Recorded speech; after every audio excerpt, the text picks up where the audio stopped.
এটা হচ্ছে জবল আর রহমা। এখানে আদম আলাইহিস সালাম, হাওয়া, ওনারা পৃথিবী তৈরি হওয়ার পরে এখানে ওনারা মিট করেছিলেন। তারপরে হযরত মুহাম্মদ সাল্লাল্লাহু আলাইহি ওয়াসাল্লাম এখানে বিদায়ী ভাষণ দিয়েছিলেন। এই সেই আরাফাত ময়দানের জবল আর রহমা। এই যে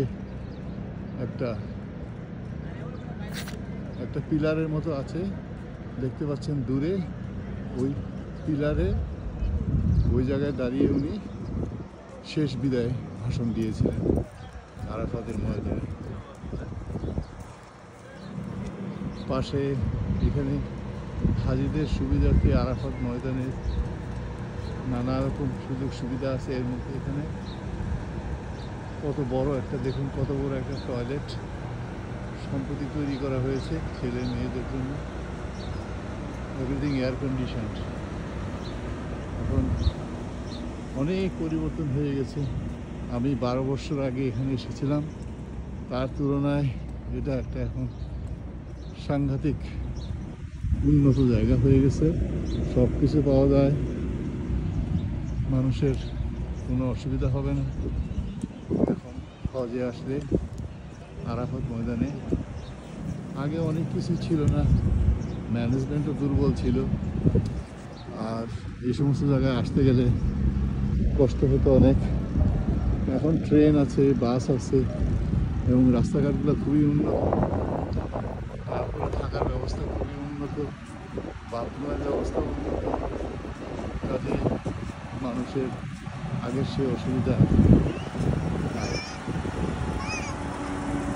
আল্লাহ রহমত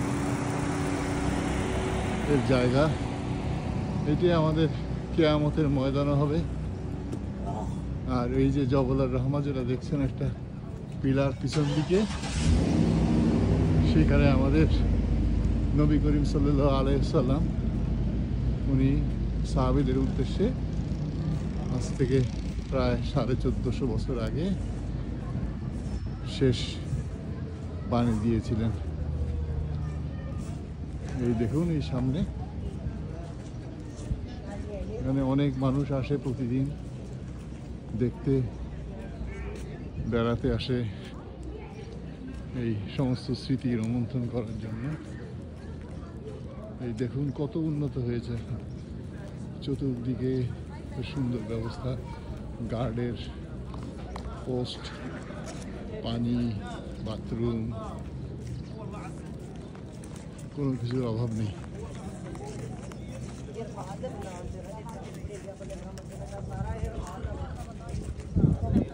অসংখ্য কবুতর এখানে ঘুরে বেড়ায়।